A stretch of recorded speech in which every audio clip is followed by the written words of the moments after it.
हृदय की गहराइयों से अभिनंदन करता हूँ। आज इस चुनावी सभा में हमारे बीच उपस्थित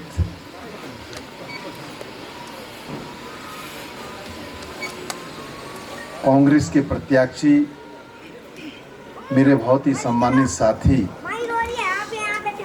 मेरे छोटे भाई रोहित ठाकुर जी, मंच पर आसीन कांग्रेस के सभी वरिष्ठ साथी, यहाँ उपस्थित सम्मानित मातृशक्ति, सम्मानित बुजुर्गवार, मेरे नौजवान साथियों, प्रेस के मेरे सम्मानित साथियों, हिमाचल प्रदेश के अंदर जो उपचुनाव होने जा रहे हैं, ये उपचुनाव बहुत महत्वपूर्ण उपचुनाव है और ये उपचुनाव 2022 के विधानसभा चुनाव की दशा और दिशा तय करने का काम करेगी। और मुझे यकीन है, मुझे भरोसा है कि हिमाचल की प्रबुद्ध जनता निश्चित रूप से इस उपचुनाव में कांग्रेस को ऐतिहासिक विजय दिलाने का काम करेगी। ऐसा मेरा विश्वास है, ऐसा मेरा भरोसा है। रोहित जी से मेरा संबंध कोई राजनीतिक संबंध नहीं है। मेरा पारिवारिक रिश्ता रोहित जी के परिवार से है। मेरे स्वर्गीय पिता गुलाब सिंह जी और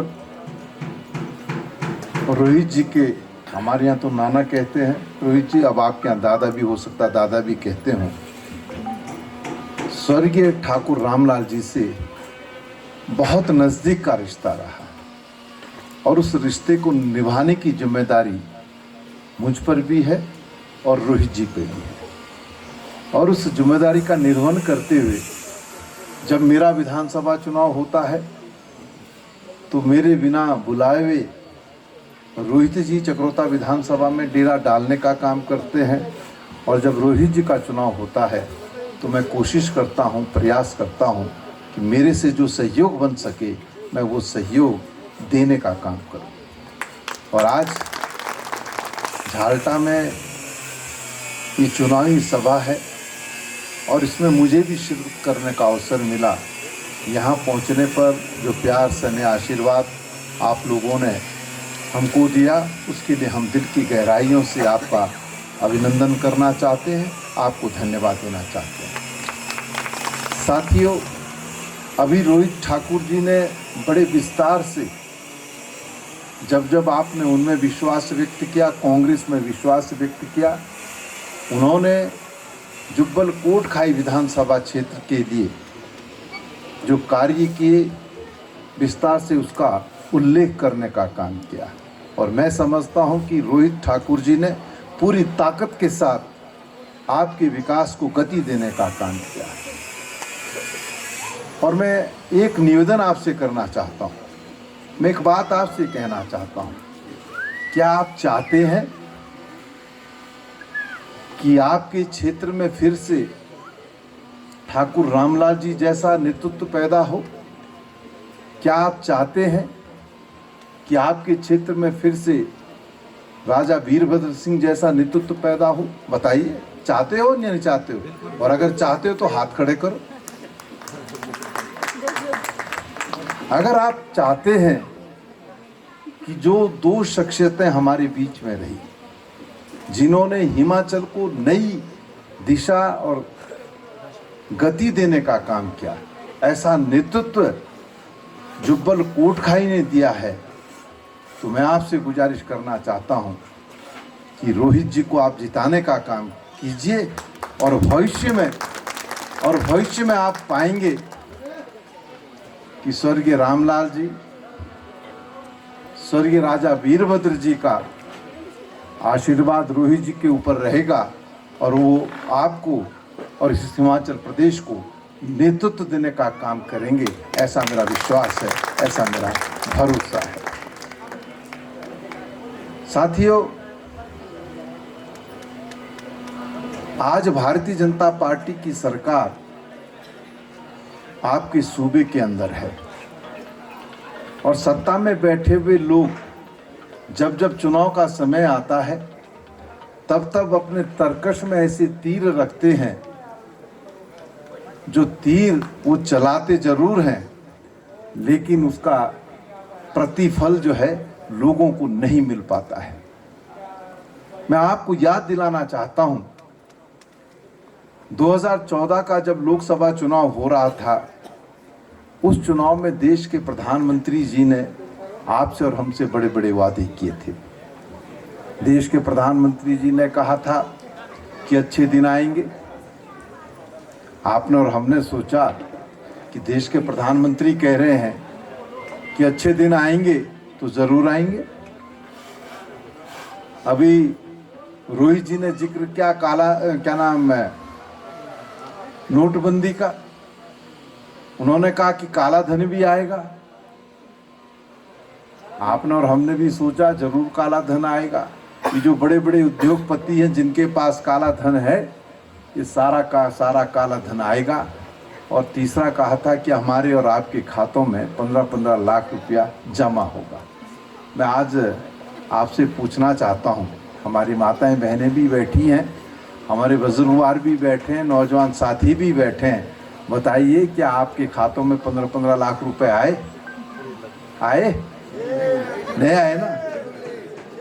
तो आप देख लीजिए कि कैसे लोगों के हाथों में सत्ता है, कैसे लोगों के हाथों में सरकार है। इन्होंने किसानों की आय दुगना करने का वादा किया था, किसानों की ऋण माफी का वादा भी किया था। आज मैं आपसे पूछना चाहता हूं, क्या आपकी आय दुगनी हुई है? क्या आपका ऋण माफ हुआ है? बताइए। आपसे और हमसे वादा किया था कि नौजवान साथियों को हम रोजगार देने का काम करेंगे। क्या नौजवान साथियों को रोजगार मिला? नौजवान बैठे हैं, बताइए क्या आपके क्षेत्र में नौजवान साथियों को रोजगार मिला? नहीं मिला।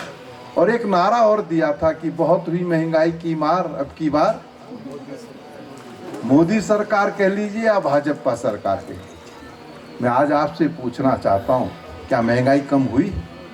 हमारी माताएं बहनें यहाँ पर बैठी हुई हैं जो घर को संचालित करने का काम करती है। मैं आपसे पूछना चाहता हूँ, जब हम सरकार में थे तो उस वक्त ये भाजपा के लोग क्या कहते थे कि गैस के सिलेंडर में अगर 10 रुपये बढ़े तो कहते थे कि कांग्रेस ने महंगाई बढ़ा दी। केंद्र में एक मंत्री है इस समय, स्मृति ईरानी, याद है? सास भी कभी बहू थी, उसमें थी, ठीक ही नहीं थी। वो क्या बोलती थी कि मैं तो डॉक्टर मनमोहन सिंह जी को चूड़ियां भेंट करना चाहती हूँ। और क्यों भेंट करना चाहती हूँ? कि गैस के दाम बढ़ गए हैं, महंगाई अपने चरम पर है, ये कहते थे ना। और आज मैं आपसे पूछना चाहता हूँ कि जिस गैस के सिलेंडर को हम 400 पर छोड़ करके गए थे, आज कितने में मिल रहा है? 1000। नहीं, महंगाई कम करने का वादा क्या था ना, हो सकता है 200 में मिल रहा हो। अब मात्र शक्ति बताएंगी कितने में मिल रहा सिलेंडर। आप बताओ सिलेंडर कितने में मिल रहा आपको? 1000 रुपये में। तो अब वो स्मृति ईरानी कहाँ है जो डॉक्टर मनमोहन सिंह जी को चूड़ियां भेंट कर रही थी? अब तो प्रधानमंत्री उनके बगल में है। वो चूड़ियां जो है दे दे मोदी जी को कि जो गैस का सिलेंडर कांग्रेस 400 पर छोड़ के गई थी, आज वो गैस का सिलेंडर 1000 रुपये पर पहुंच गया है। इसलिए मैं मोदी जी आपको चूड़ियां भेंट करती हूँ। अब तो नदारत है, अब तो दिखाई नहीं दे रही है। अब तो सास भी कभी बहू थी, वो सीरियल भी नहीं दिखाई दे रहा है। ये हालत, ये स्थिति सत्ता में बैठे हुए लोगों ने देश की और प्रदेश की करने का काम किया है। पेट्रोल सेंचुरी मार गया। मुझे नहीं मालूम रोहित जी आपके यहाँ सेंचुरी पूरी हुई कि नहीं, हमारे प्रदेश में सेंचुरी हो गई। तो देखिए पेट्रोल जो है सेंचुरी मार गया है और डीजल भी जो है 90-95 पर खेल रहा है, वो भी किसी दिन सेंचुरी मार सकता है।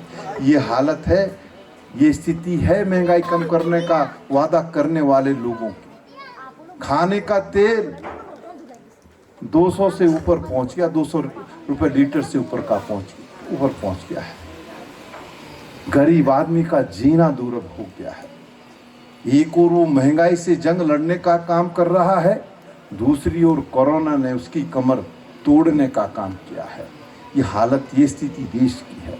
आज देश और प्रदेश जिस दौर से गुजर रहा है, मैं समझता हूं कि हिमाचल प्रदेश के लोगों की उस पर पैनी नजर होगी। और आप लोग निश्चित रूप से इंतजार तो 2022 का कर रहे थे, लेकिन जुब्बल कोटखाई के लोगों को ये अवसर 2021 में मिला है कि आप अपने वोट के माध्यम से सरकार पर चोट करने का काम करें, चोट करने का काम। और मैं कहता भी हूं कि हिंदुस्तान की जनता बड़ी सहनशील है। वो जब भी वार करती है तो 5 साल का इंतजार करती है, और 5 साल के बाद जब अवसर मिलता है तो ऐसा वार करती है कि सामने वाले को फिर अपने पैरों पर खड़े होने का भी जो है वक्त नहीं मिल पाता है। और मुझे यकीन है, भरोसा है कि इस उपचुनाव में आप रोहित ठाकुर जी को ऐतिहासिक विजय दिलाने का काम करेंगे। और निश्चित रूप से मैं आपसे कहना चाहता हूं कि 2022 में इस सूबे के अंदर कांग्रेस की सरकार बनने जा रही है, और जब कांग्रेस की सरकार बनेगी तो निश्चित रूप से उस सरकार में रोहित ठाकुर जी भी एक मुख्य भूमिका अदा करने का काम करेंगे। एक विधायक के रूप में, एक संसदीय सचिव के रूप में, जिस साथी ने आपके विकास को गति देने का काम किया, जिस रोहित ठाकुर ने आपके दर्द को, आपके मर्म को समझने का काम किया, जिस दिन वो सरकार के अंग होंगे, निश्चित रूप से जुब्बल कोटखाई की दशा भी बदलेगी और दिशा भी बदलेगी। ऐसा मेरा भरोसा है, ऐसा मेरा विश्वास है। आज मैं आपसे पूछना चाहता हूँ, आप भी तो किसान हैं, जो बागवानी करता है, जो सेब उत्पाद करता है, वो भी तो किसान है। आज आप भी तो आहत हैं। आज किसानों का ऋण माफ करना तो दूर की बात, किसानों की आय दुगना करना तो दूर की बात, 3 काले कानून किसानों पर लादने का काम किया। और आज किसान दिल्ली की सीमाओं पर और देश में इन तीनों काले कानूनों के खिलाफ संघर्ष करने का काम कर रहा है। लगभग 600 किसानों की शहादत हो गई है, लेकिन सत्ता में बैठे हुए लोगों के कान पर जूं तक नहीं रेंग रही। अभी आपने देखा होगा उत्तर प्रदेश के अंदर लखीमपुर खीरी में किस तरीके से किसानों को गाड़ी के नीचे रौंदने का काम सत्ता में बैठे हुए लोगों ने किया। किस तरीके से हरियाणा के अंदर शांतिपूर्ण प्रदर्शन कर रहे किसानों पर सरकार के इशारे पर पुलिस ने बर्बर लाठी चार्ज करने का काम किया। हमारे किसान की मृत्यु भी होती है और कई किसान घायल हो जाते हैं। क्या हम किसानों के साथ खड़े ना हो? हमारी राष्ट्रीय अध्यक्ष सोनिया गांधी जी ने कहा कि कांग्रेस जन किसानों की इस जंग में कांग्रेस जन जो है किसानों के साथ खड़े होने का काम करे।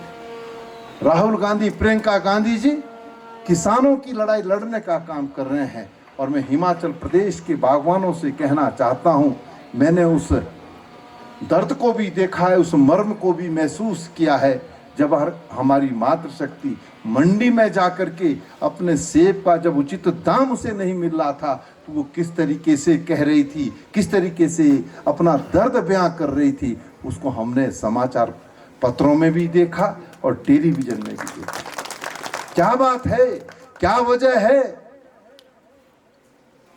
कि जो हिमाचल प्रदेश दुनिया में सेब उत्पादन के लिए जाना जाता है, आज सेब उत्पादक हिमाचल में करा रहा है और सत्ता में बैठे हुए लोग उसका संज्ञान तक नहीं ले रहे हैं। एक और कांग्रेस के लोग थे, मैं डॉक्टर परमार जी को भी याद आज करना चाहता हूं, जो इस हिमाचल के निर्माता रहे, जिन्होंने इस हिमाचल की बुनियाद जो है बागवानी पर आधारित करने का काम किया, शुरुआत उसकी की और उसको आगे बढ़ाने का काम स्वर्गीय रामलाल जी ने, स्वर्गीय राजा वीरभद्र सिंह जी ने किया। हमेशा आपके दर्द को समझा, आपके मर्म को समझा। और मैं आपको याद दिलाना चाहता हूं, जब एक बार सेब में फंगस आया था, कौन सा था, स्कैप आया था। जब स्कैप आया था उस समय कांग्रेस की सरकार थी, राजा वीरभद्र सिंह जी प्रदेश के मुख्यमंत्री थे। उन्होंने सेब के बागवानी करने वाले लोगों के दर्द को भी समझा, मर्म को भी समझा और उन्होंने उस बीमारी में सेब का समर्थन मूल्य दे करके आपके उस सेब को खरीदने का काम किया। लेकिन वो सेब खाने योग्य नहीं था, उसको सीधे सीधे पावर नदी के में जो है बहा दिया गया। लेकिन किसानों को उनके पैरों पर खड़ा करने का काम कांग्रेस की हुकूमत ने किया है। लेकिन क्या वजह है, आपको चिंतन करना होगा, मनन करना होगा। क्या वजह है कि सूबे के अंदर जब जब भारतीय जनता पार्टी की सरकार आती है तब तब आप पर कहर बरपाया जाता है। ये आपको भी सोचना होगा, ये आपको भी देखना होगा। मैं कुड्डू की जो कांग्रेस के साथियों की बैठक थी उसमें भी कह रहा था कि एक दिन मैं थंगाड़ जा रहा था, महाराज वहाँ पर थे तो मैं दर्शन के लिए जा रहा था, तो मैंने देखा वहाँ आरी से जो है सेब के पेड़ों का कटान हो रहा था। मैंने अपने साथियों से पूछा, भाई ये क्यों काटे जा रहे? तो उन्होंने कहा कि साहब ये जो जमीन है ये शायद संभवतः जिसने ये बगीचा यहाँ पर स्थापित किया है उसकी नहीं है, शायद संभवतः सिविल फॉरेस्ट की हो सकती है, रिजर्व फॉरेस्ट की हो सकती है। एक ऐसा हुक्म आया है जिस हुक्म के तहत इन पेड़ों को जो है काटा जा रहा है। कहाँ थी सरकार? क्या सरकार सो रही थी? क्या वो सुप्रीम कोर्ट का दरवाजा नहीं खटखटा सकती थी? क्या सरकार कोई विधेयक विधानसभा के अंदर ला करके उस निर्णय को स्थगित नहीं कर सकती थी?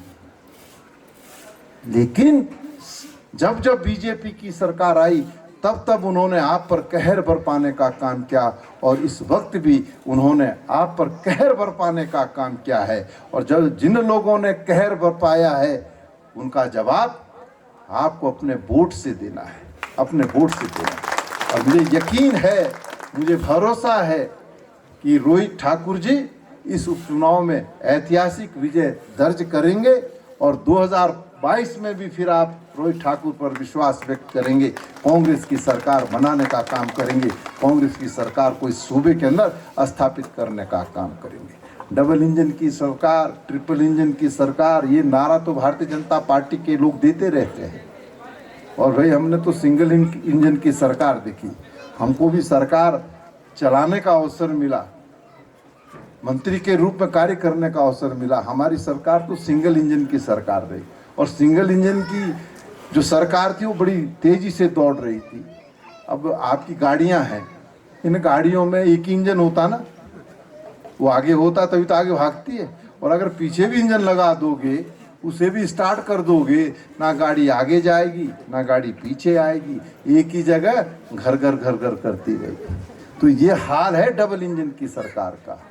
हमारे प्रदेश के अंदर जो स्थिति सत्ता में बैठे हुए लोगों ने पैदा कर दी है, कमोबेश वही स्थिति हिमाचल प्रदेश की भी है। इसलिए आज मैं उत्तराखंड की सरजमी से चल करके हिमाचल की इस सरजमी पर आया हूं, आपका ये आह्वान करने कि जागिए हिमाचल प्रदेश के मेरे लोगों, जागिए मेरे सम्मानित साथियों, अब इस सरकार को सबक सिखाने का वक्त आ गया है। और निश्चित रूप से आप इस उपचुनाव में सिर्फ जुब्बल कोटखाई नहीं बल्कि जितने भी उपचुनाव हो रहे हैं उन उपचुनाव में कांग्रेस को ऐतिहासिक विजय दिलाने का काम करेंगे। आपका नाता या रिश्ता सिर्फ जुब्बल कोटखाई से नहीं है, आप पूरे हिमाचल प्रदेश में आपके नाते और रिश्ते हैं। जहाँ जहाँ भी आपका नाता है, आपका रिश्ता है, जहाँ जहाँ भी उपचुनाव हो रहा है वहाँ संदेश भेज दीजिए कि अब की बार भाजपा को सबक सिखाना है, भारतीय जनता पार्टी को निस्त नाबूद करना है। इसके लिए संदेश देने की आवश्यकता है। और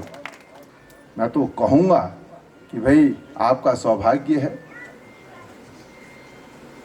अभी हमारा एक नौजवान साथी टुकड़े टुकड़े गैंग का जिक्र कर रहे थे, तो भाजपा ही टुकड़े टुकड़े हो गई यहाँ पे। लेकिन फिर भी चुनाव आपको मजबूती से लड़ना है। जो रोहित ठाकुर जी का कार्य है, जिसको उन्होंने लिपिबद्ध किया है, एक अपील के माध्यम से आपके बीच में उन्होंने रखने का काम किया है, उस डॉक्यूमेंट को लेकर के, उस अपील को लेकर के आप घर घर पर दस्तक देने का काम करें। कई बार ऐसा होता है कि यदि आत्मविश्वास भी जो है वो राजनीति में ठीक नहीं होता है। कई बार ऐसा होता है कि हम तो जीत रहे हैं, और हर आदमी अपनी जगह जो है सुस्त पड़ जाता है। तो सुस्त पड़ने की आवश्यकता नहीं है। ये चुनाव है, इस चुनाव में अगर हम आज आप समझते हैं कि हम 10,000 वोटों से जीत रहे हैं, तो आपका प्रयास होना चाहिए कि हम मेहनत करके इस विजय को 20,000 तक पहुंचाने का काम करें। ये लक्ष्य होना चाहिए। और इस अपील को लेकर के आप घर घर पर दस्तक देंगे तो मैं समझता हूं कि जुब्बल कोटखाई के लोग असलियत समझते हैं, हकीकत से भली भांति रूबरू हैं। वो भाजपा के चाल चरित्र चेहरे को पहचान चुके हैं। और जब आम मतदाता किसी राजनीतिक दल का चाल चरित्र चेहरा पहचान लेता है, तो वो निश्चित रूप से बदलाव की बयार लाने का काम करता है। और मुझे यकीन है कि आप बदलाव करके ही दम लेंगे, ऐसा मेरा विश्वास है, ऐसा मेरा भरोसा है। मैं पुनः आप सबका दिल की गहराइयों से आभार व्यक्त करता हूँ, धन्यवाद देता हूँ, आपका अभिनंदन करता हूँ कि आप सब लोग यहाँ पर आए, हम सबको सुना और अपना प्यार से आशीर्वाद हमको दिया। इसके लिए आभार व्यक्त करते हुए, धन्यवाद देते हुए अपनी बात विराम करता हूँ। जय हिंद, जय भारत। धन्यवाद प्रीतम जी। मैं ग्राम पंचायत झालटा की प्रबुद्ध जनता की ओर से श्री रोहित ठाकुर जी को आश्वस्त करना चाहता हूं कि इस बार ग्राम पंचायत झालटा की जनता का आपको भरपूर आशीर्वाद मिलने वाला है और आप भारी मतों से विजयी होकर विधानसभा में प्रवेश करेंगे। जय हिमाचल, जय कांग्रेस। आप सभी लोगों के लिए यहाँ पर दोपहर के भोज का आयोजन किया गया है। सभी लोगों से मेरा अनुरोध है कि भोजन करके जाएं और आप सभी लोगों का इस चुनावी सभा को सफल बनाने के लिए मैं दिल की गहराई